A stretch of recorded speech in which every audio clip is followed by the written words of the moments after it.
tous. Alors, ce sera la dernière vidéo avant quelques semaines parce que on est débordé de boulot. Bah, vous voyez, j'ai des cartons juste là derrière moi. J'en ai une sacrée palanquée et ça va jusqu'à l'autre côté. Bref, j'en ai partout. Et je vais prendre des congés un petit peu après parce qu'on est en plein déménagement. On va avoir une naissance, du coup, comme beaucoup le savent. Merci à tous pour vos petits messages par rapport à ça. C'était super agréable. Donc voilà, je vais prendre quelques petits congés bien mérités, on va dire, parce que je crois que ça fait à peu près plus de 2 ans maintenant que j'ai fait des vidéos non-stop tous les week-ends. Et de temps en temps, j'avais du stock quand j'avais pas le temps d'en faire la semaine. J'avais une vidéo ou deux de préparée au cas où pour que vous ayez quelque chose le week-end. Mais là, j'arrive au bout de mes vidéos de stock, on va dire. J'en ai plus du tout et du coup, j'ai pas le temps d'en refaire parce que là, on est vraiment débordé de boulot et on essaye d'enchaîner. Donc voilà, je vais faire une petite pause là-dessus pour l'instant, le temps de finir tous les cartons que j'ai à faire. Je ferai peut-être des vidéos, mais vous les verrez pas tout de suite parce que je vais en refaire d'autres, peut-être pour les pannes intéressantes que je mettrai de nouveau du stock, on va dire, pour les week-ends où c'est un peu chaud pour moi. Voilà, c'est mon petit secret pour avoir des vidéos tous les week-ends, c'est que des fois j'en fais 2-3 dans la semaine et comme ça j'ai un peu de réserve au cas où. Donc là ça va être la dernière pour cet été on va dire et je reprendrai je pense vers à mon avis septembre, quelque chose comme ça. Je sais pas précisément quand mais voilà, je pense vous accueillir aussi dans mon atelier du coup personnel à la maison que je suis en train d'installer. Peut-être pas tout de suite non plus, mais vous verrez forcément un peu de changement. J'aurai du coup 2 ateliers, forcément celui du magasin où je suis tous les jours, et puis celui où je suis le week-end. Donc je pourrais peut-être faire des vidéos un petit peu différentes. J'en avais déjà parlé, je crois, il y a quelques temps. Je pourrais prendre plus mon temps parce que forcément à la boutique j'ai le téléphone qui sonne, j'ai les clients qui rentrent. C'est parfois compliqué, on va dire. Là au moins je pourrais faire des vidéos plus posé où je peux expliquer plus en détail. Je pourrais faire des réparations peut-être qui changent parce que je fais souvent du PC portable, de l'iPhone, enfin des trucs toujours plus ou moins similaires. Mais je fais bien d'autres réparations quand je suis à la maison chez moi. Je touche un peu à tout forcément. Donc là peut-être que je pourrais faire d'autres trucs un peu plus rigolos. Donc on verra ça.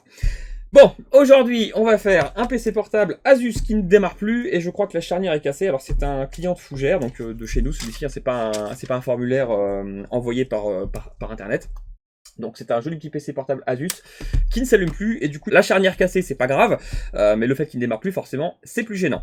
Je vais vous parler d'un truc très important et très intéressant parce que je crois pas l'avoir fait jusqu'ici, c'est une petite astuce que j'utilise beaucoup pour tester d'où peut venir on va dire le problème si c'est grave, parce qu'un PC portable qui s'allume pas, bien souvent c'est un court-circuit sur la ligne principale d'alimentation, donc ça je vais vous remontrer comment j'ai testé, mais ça je l'avais déjà montré, là-dessus il n'y a pas de découverte on va dire pour ceux qui connaissent. Par contre, je vais vous montrer comment je fais pour savoir rapidement si l'appareil, on va dire, c'est grave ou s'il y a des chances de le réparer plus facilement. C'est un truc tout simple, ça évite de faire de grosses bêtises aussi, parce que souvent les gens injectent une tension sur la ligne d'alimentation principale en se disant je vais faire chauffer le composant qui est défectueux, sauf que si ça vient d'une alimentation à découpage, eh bien vous pouvez tuer le CPU. Et dans ces cas-là, c'est une catastrophe, forcément. Donc je vais vous montrer ça, parce que beaucoup ont fait l'erreur. Et d'ailleurs, j'ai eu pas mal de gens qui ont envoyé des appareils qu'ils avaient essayé de bidouiller eux-mêmes. Ils avaient essayé de faire des choses, ils ont fait des bêtises, et du coup ça s'est mal fini pour les machines, forcément. Et du coup, bah, les clients, ils dépensent de l'argent pour envoyer l'ordinateur, et nous, on prend des frais de diagnostic pour le temps passé. Donc aujourd'hui, j'en ai un qui était pas très content cette semaine, mais je suis désolé, mais malheureusement on est obligé de faire des choix parce que sinon bah, vous perdez de l'argent, on perd du temps, c'est bien pour personne on va dire, parce que les gens bidouillent de plus en plus à cause et grâce aux vidéos sur internet, pas forcément les miennes, hein, mais on trouve plein de choses, et du coup ils s'y essayent, ils font des bêtises, et derrière ils veulent nous les envoyer.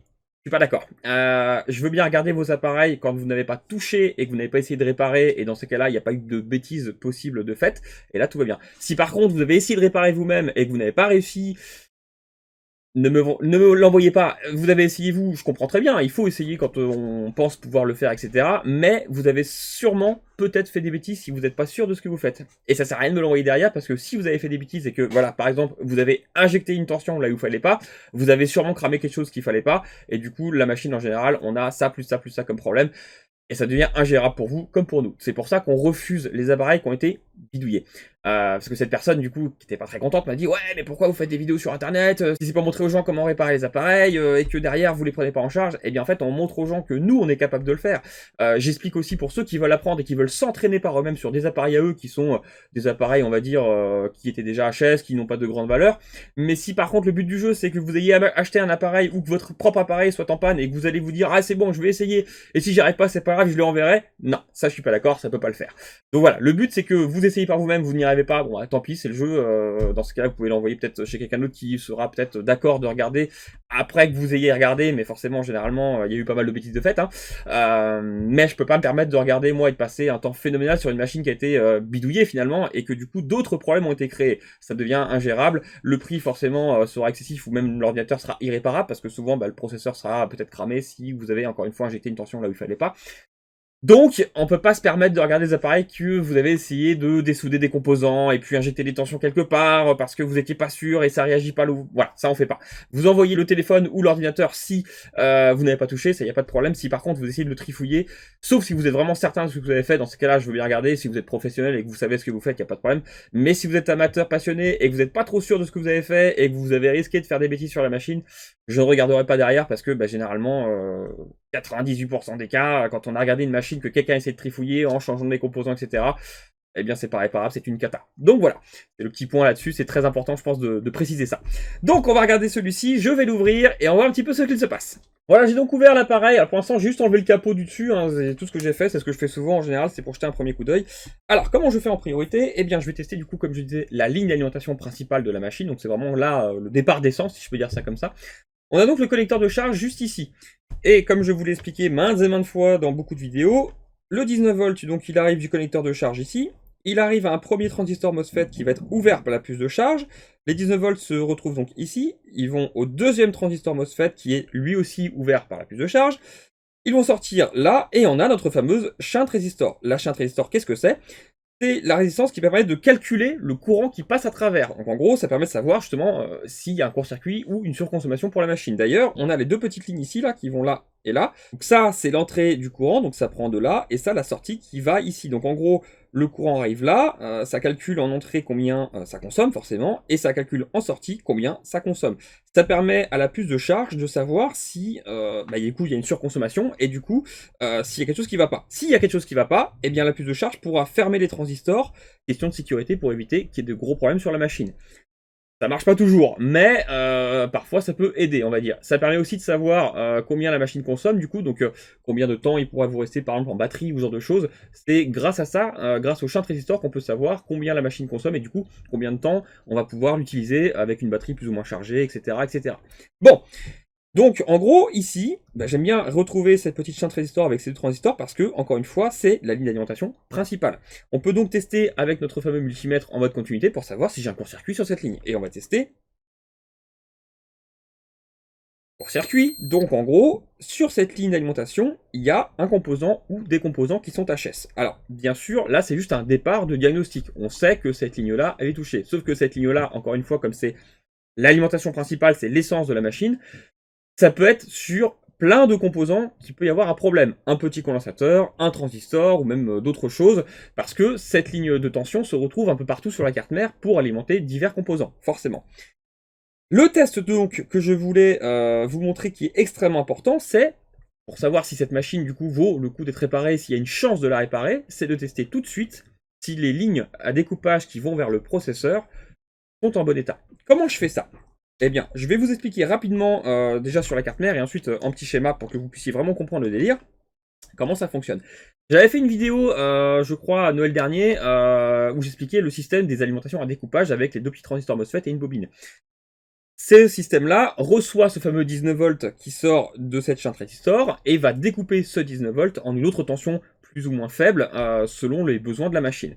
Je vais vous passer tout de suite sur le processeur et je vais vous montrer le principe. On a donc, voilà, il est très très gros, forcément au microscope, hein, c'est une grosse bête.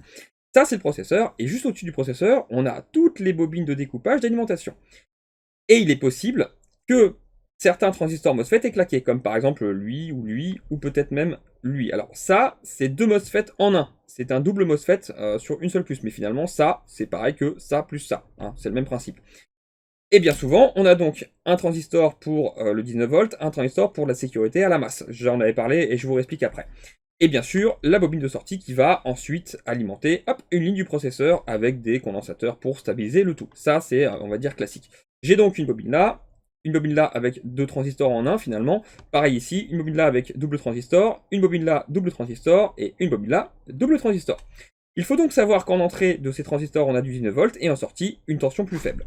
Maintenant, j'aimerais savoir si il y a eu quelque chose de grave, c'est-à-dire, est-ce que ce transistor-là, ou lui, enfin, ces transistors, parce qu'encore une fois, ils sont deux en un, donc lui, ou un de ces deux-là ont lâché.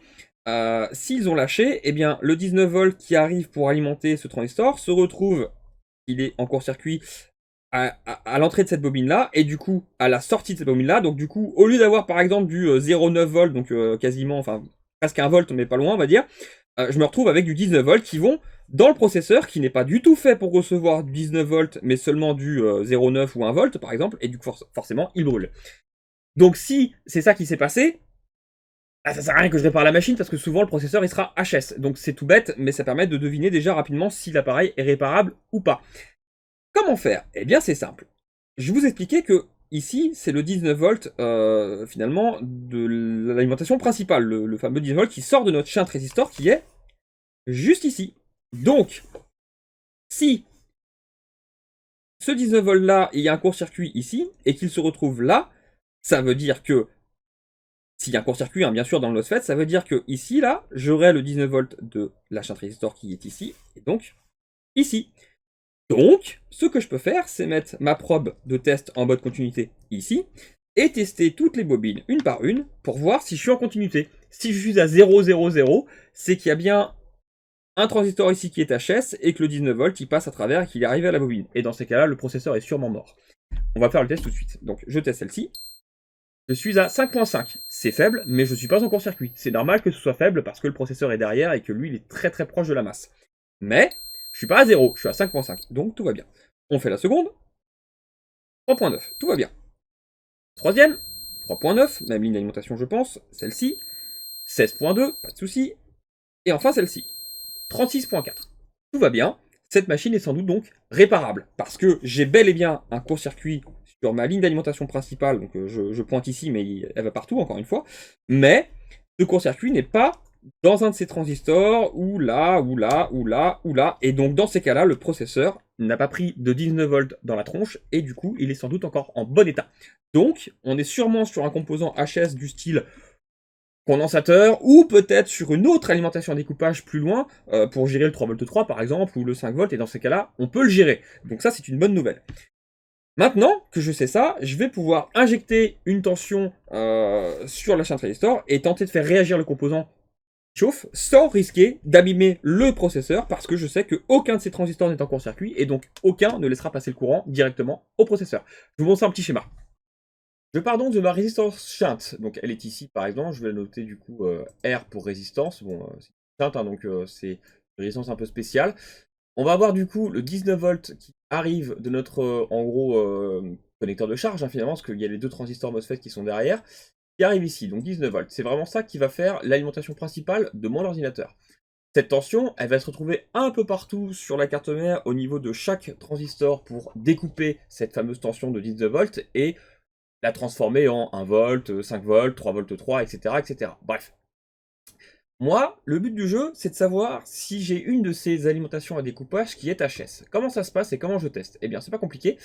Généralement, ce 19 volts, il arrive à un petit transistor MOSFET, et il y en a un second pour la sécurité qui va vers la masse. Bref, mais le plus important, c'est vraiment le premier, on va dire. Donc, ce petit transistor, hop, il va à une bobine, et d'ailleurs, celui-ci est relié aussi à la bobine. Hop, je refais une petite bobine, ici. Voilà, là on n'est pas trop mal, on a quasiment tout. Donc on a un transistor, je vais le nommer Q pour transistor, lui aussi, hop, transistor, et une bobine, donc L, coil en anglais. Donc ce transistor, MOSFET, il a plusieurs petites pattes, 1, 2, 3, 4 en général. On en a du coup 3 qui sont ensemble, qui vont recevoir le 19 volts, et on a celui-ci qui va être la gate. En gros, c'est ce qui va permettre d'activer le transistor. Et une fois que celui-ci il est ouvert, fermé, il va délivrer à partir du 19 volts une tension plus faible. On va dire, allez, moi, 3 volts 3 par exemple, hein, c'est la tension classique pour un PC portable. Ce transistor, lui, il est un petit peu différent. Il est là pour la sécurité. J'en avais déjà parlé en faisant une vidéo, je crois, à Noël, pour la réparation de PC portable. Lui, en fait, il est relié à la masse. Hop. Donc le moins, finalement, on peut voir ça comme ça. Et là aussi une gate, bien sûr, pour être contrôlé par la puce qui s'occupera de tout ça, on va dire, la puce PWM. Voilà, bon, j'écris pas très bien pour je suis à la souris. Celui-ci, en fait, il est là pour faire sécurité, parce qu'il y a tout un système qui fait que quand les bobines, on transforme ou on modifie le courant qui arrive en elles, elles n'aiment pas du tout, et elles font revenir un courant de charge en arrière. Et du coup, lui, il est là pour faire fuiter ce courant de charge vers la masse pour éviter un court-circuit ou une grosse surtension. J'avais mieux expliqué ça dans ma petite vidéo à Noël. Ce qui nous intéresse, nous, en fait, c'est de savoir si j'ai un court-circuit sur un de ces transistors, et du coup, de savoir si la tension de 19 volts, si lui il est mort, par exemple, est arrivée directement dans la bobine, parce qu'elle, elle n'est pas censée cracher du 19 volts, mais bel et bien du 3 volts 3 en sortie, hein, du coup. Sauf que si elle a reçu du 19 volts parce que lui, il est en court-circuit, eh bien, tous les composants qui sont après la bobine là, généralement, ils sont morts. Et souvent, comme on a beaucoup de découpage pour le processeur par exemple, eh bien souvent le processeur il prend du 19 volts dans la tronche alors qu'il est censé avoir du 1 volt 5 ou ce genre de choses, et forcément il claque. Donc, avant de réparer la carte mère ou d'essayer de changer un transistor qui serait HS, comme celui-ci par exemple, il faudra savoir si déjà ça touche une ligne importante comme par exemple celle du CPU. Je vais pas m'amuser à essayer de perdre du temps à réparer un PC portable avec une carte mère qui a pris une claque sur le CPU. Généralement, le CPU il est mort, c'est terminé. On peut bien sûr essayer de changer le transistor, mais déjà, on pourra dire au client, attention, c'est pas bon signe, il y a eu un court-circuit sur un de ces transistors, c'est mort. Alors, comment on fait pour savoir ça? Eh bien, c'est pas compliqué.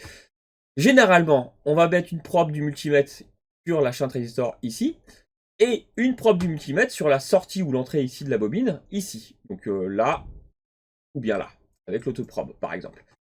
Et si en continuité, je suis à 0,00 ohm, eh bien c'est que souvent, il y a continuité, donc il y a court-circuit sur ce MOSFET-là, ou ce MOSFET-là, mais en général, ça revient au même parce que finalement on a la masse, donc on le voit tout de suite. Donc le test à faire, c'est une probe sur la shunt résistor, une des deux, une des deux bornes, hein, il y a deux bornes sur la shunt résistor, donc l'une ou l'autre. Une probe du coup là ou là, pour tester, voir si c'est ok, et à la sortie d'un bobine. Si c'est à 0 ohm en continuité, donc si ça sonne et qu'on est bel et bien à 0 sur le multimètre, c'est que ce transistor-là, il est mort, il est grillé, il est en court-circuit, donc il laisse passer le 19 volts de là à là, et du coup forcément, le 19 volts s'est retrouvé ici, et donc aura sans doute cramé les composants après, qui ne sont pas du tout censés retrouver du 19 volts. Donc là déjà, on peut vite savoir si c'est grave ou pas. On se retrouve donc sous la caméra thermique, et ici j'ai ma shunt résistor, donc c'est là que je vais injecter ma tension. Et je vais regarder sur l'appareil, forcément, où j'ai quelque chose qui chauffe. Alors je vais mettre à peu près au milieu de la carte mère, hein. Hop, voilà, je pense qu'on est pas mal. Je mets ma petite probe plus sur la shunt résistor, ma probe moins sur la masse, et j'injecte. Et ça chauffe. On a bien quelque chose qui va pas. Alors ce qui est étonnant, c'est qu'on dirait que c'est un transistor. Assez bizarre, ou alors c'était de l'autre côté, on va vérifier, parce que si c'est un transistor, eh bien cette bobine aurait dû réagir quand j'ai fait mon test à la shunt résistor tout à l'heure, justement. On en parlait. Je reteste pour voir. Effectivement, ça chauffe bien. Alors, on va tester avec de l'alcool pour préciser ça, et on va essayer de comprendre ce qu'il se passe. Voilà, on est donc dans la zone que j'ai vu chauffer à la caméra thermique. Alors, j'ai vu ce transistor chauffer, mais encore une fois, on a testé ces transistors parce que j'ai testé les bobines de sortie et je n'avais pas de court-circuit. Donc, j'ai du mal à croire que ce soit le transistor. Par contre, à côté, on a un gros condensateur qui est sans doute l'alimentation 19 volts qui est du coup sur la même ligne que la shunt résistor. Donc à mon avis, il y a de fortes chances pour que ce soit lui. Mais la caméra thermique n'est pas très précise. Des fois, on a l'impression de voir chauffer un endroit, mais en fait, c'est à côté. On va préciser ça avec de l'alcool, bien sûr, pour être vraiment certain. Mais ça m'étonnerait franchement que ce soit un des transistors, parce que ça serait pas logique. Je remets mon plus à la shunt et à la masse ici. Et bingo, on voit bien le condensateur qui réagit, et pas le transistor. Alors, il réagit un peu parce qu'il est juste à côté. Mais quand je remets de l'alcool, il n'y en a plus. Mais c'est bel et bien, je pense, le condensateur. Oui, c'est même sûr, qui réagit. Donc, on a trouvé notre problème, tout simplement, et sans risquer d'abîmer le processeur. Voilà, c'est une technique qui marche bien en général. Et j'ai même pas besoin de démonter l'appareil, coup de chance, je peux enlever ce composant et le remplacer sans devoir tout démonter. Alors, on va faire un essai, bien sûr, je vais dessouder ce petit condensateur, et on va voir si on a du mieux.